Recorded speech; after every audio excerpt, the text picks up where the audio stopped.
नमस्कार. श्री स्वामी समर्थ सर्वांना. आजच्या नवीन व्हिडिओमध्ये पुन्हा एकदा आपल्या सगळ्यांचं मनापासून स्वागत करते.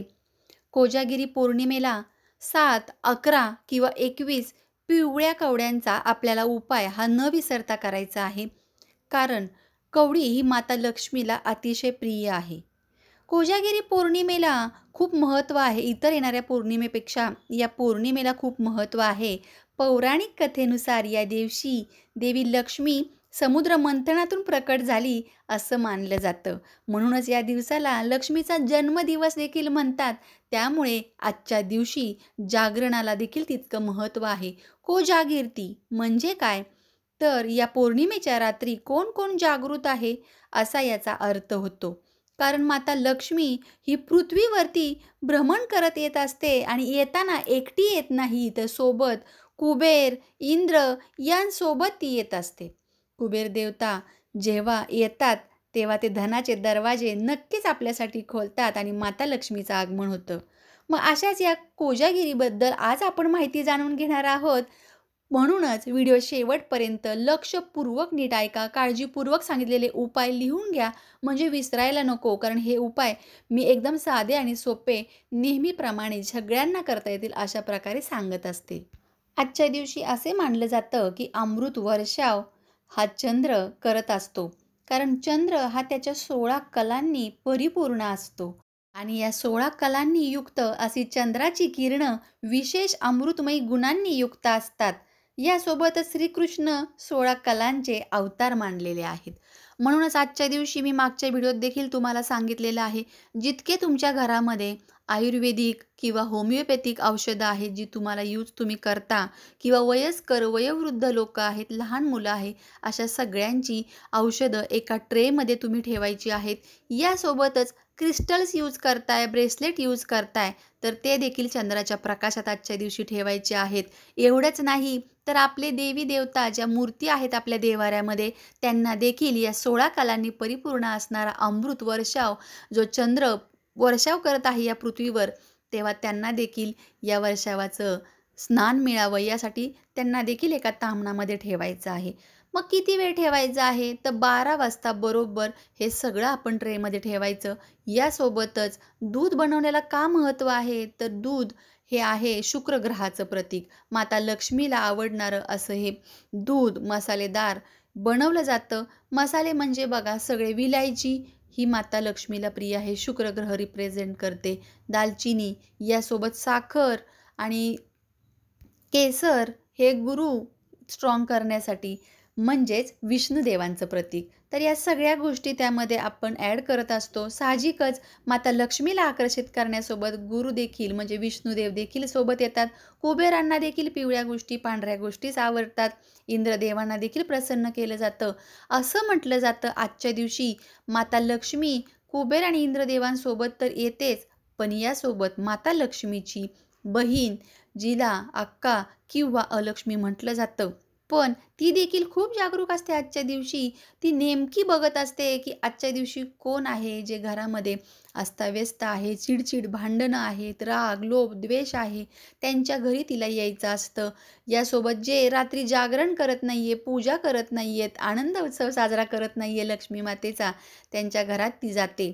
म्हणून लक्षात घ्या, तुम्हाला काय हवं आहे आजच ठरवा. आज हा व्हिडिओ बघितला की लगेचच मनात ठरवायचं. कारण या दिवशी चंद्राचा प्रकाश अन्य दिवसांपेक्षा अधिक लख्ख असतो. ज्यांना ज्यांना मानसिक स्वास्थ्य हवं आहे म्हणजे चिडचिड होते बघा, मानसिक त्रास, डिप्रेशनसारखे आजार आहेत, सरळ बाल्कनीमध्ये किंवा आपल्या अंगणामध्ये चटई टाका किंवा खुर्ची टाका आणि निवांत तिथं बसा चंद्राच्या प्रकाशामध्ये आणि चंद्र स्नान करायचं आहे. मानसिक शांतता लाभते. मेडिटेशन करायचं आहे. मी या मागच्या व्हिडिओत देखील सांगितलं. मागच्या वर्षी मी लाईव्ह येऊन आजच्या दिवशी खूप काही उपाय देखील शेअर केले होते जे लक्ष्मी पूजनाला उपयोगी होते. तर आजच्या दिवशी मेडिटेशनसारख्या गोष्टी म्हणजे ध्यान, मन शांत चित्त ठेवून श्वासावरती लक्ष द्यायचं आहे. अगदी 5 मिनिटं, 10 मिनिटं, 15 मिनिटं तुम्हाला जितकं शक्य आहे तितकं तुम्ही आज मेडिटेशन जरूर आठवणीने करायचं आहे. यासोबतच ज्यांनी ज्यांनी क्रिस्टल्स, ब्रेसलेट माझ्याकडून घेतलेले आहेत किंवा अन्य कोणत्या ठिकाणाहून घेतलेले आहेत, ते सगळे आज चंद्राच्या स्नानामध्ये ठेवण्यासाठी एखाद्या व्हाईट ट्रेमध्ये किंवा बाउलमध्ये तुम्ही ठेवायचे आहेत. त्यांची योग्य ती काळजी घ्यायची आहे आणि तिथे ठेवून त्यांना चंद्राचा प्रकाश भेटेल अशा प्रकारे व्यवस्था करायची आहे. आजच्या दिवशी पिवळ्या कवड्या ज्या आहेत त्या तुम्हाला मी सांगितल्या त्या घ्यायच्या, पाण्याने स्वच्छ करायच्या, माता लक्ष्मीला त्या अर्पण करायच्या आहेत आणि त्या अर्पण केल्यानंतर त्यांची पूजा करायची आहे. हळदी कुंकू लावून अक्षदा फुलं व्हायची आणि दुधाचा हा नैवेद्य दाखवून या कवड्या रात्री 12 ते पावणे 1 पर्यंत 45 मिनिटापर्यंत ही पूजा जी करायची आहे आपल्याला तिथे अर्पण करायच्या आहेत. आणि पूजेची रीतसर मांडणी म्हणजे आपल्याला या पूजेमध्ये सगळ्यात महत्त्वाचं म्हणजे इंद्रदेव, कुबेरदेव आणि माता लक्ष्मी आणि चंद्र यांची पूजा केली जाते. रांगोळीचा किंवा सरळ तुम्ही तांदळाच्या पिठाचा याशिवाय तांदूळ अखंड तांदळाचा एक चंद्र काढायचा. सुपारी म्हणून तुम्ही कुबेर देवतांना ठेवायचं आहे, इंद्र देवतांना ठेवायचं आहे आणि माता लक्ष्मीची मूर्ती किंवा फोटो ठेवायचा आहे.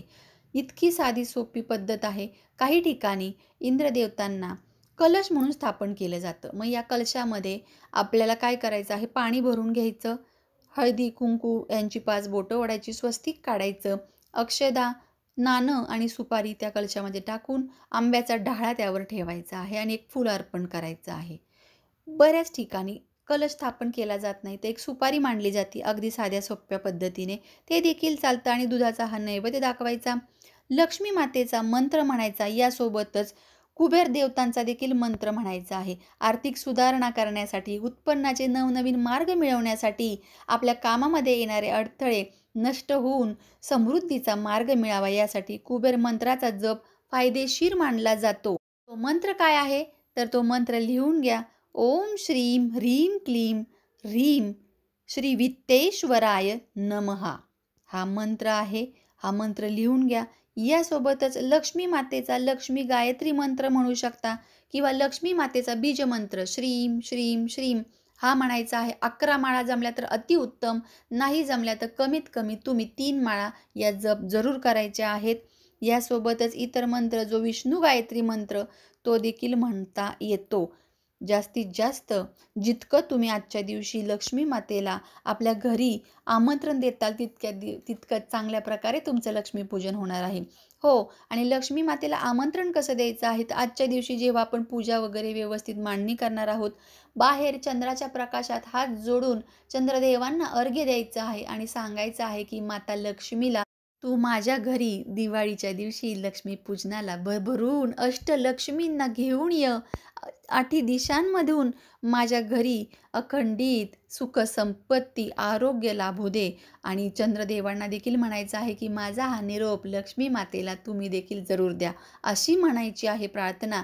आणि मग आपण या पूजेचा जो आहे तो शेवट करायचा आहे. रात्री 12ला इंद्र, लक्ष्मी, कुबेर आणि चंद्र यांची पूजा करायची आहे. यासोबतच आपल्या मुलांसाठी रात्री 12 वाजता बरोबर मध आहे तो मध ठेवायचा आहे. चांदीची वाटी किंवा चांदीचा चमचा असेल तर त्यावरती ठेवायचा आहे. नसेल तर तुम्ही जी बॉटल आहे तशीच ठेवायची आहे, उघडी करून झाकण काढून. लक्ष ठेवायचं आहे तिथे. तो पावणे 1 पर्यंत जो आहे चंद्रप्रकाश त्या मधावरती पडतो आणि ही मधाची बाटली रोज थोडा थोडा मध यातला मुलांना द्यायचा आहे. पेपर वगैरे परीक्षा एक्झाम येतील तेव्हा द्यायचं आहे. मग त्या अनुषंगाने तुम्ही मधाची बॉटल किती मोठी घ्यायची किंवा छोटी हे तुम्ही ठरवायचं आहे. पण हा अत्यंत पॉवरफुल उपाय आहे. मध हा अतिशय प्रिय आहे देवतांना. यासोबतच गुरु स्ट्रॉंग करतो आणि शुक्र देखील स्ट्रॉंग होतो. हे लक्षात घ्या आणि जरूर या गोष्टी करा. मधाने राहू देखील चांगला होतो. गोल्डन कलर हा राहूचा देखील आहे. म्हणून मी तुम्हाला हे उपाय सांगितलेले आहेत. जर आजचे उपाय आवडले असतील तर जाता जाता एक लाईक आणि कमेंटमध्ये माता लक्ष्मीचा आज बड्डे आहे त्यामुळे जय महालक्ष्मीचा जय जयकार जरूर करा. जास्तीत जास्त व्हिडिओ शेअर करा आणि इथून पुढे आपण अशाच नवनवीन माहितींसोबत पुन्हा भेटूया. तोपर्यंत सर्वांना श्री स्वामी समर्थ.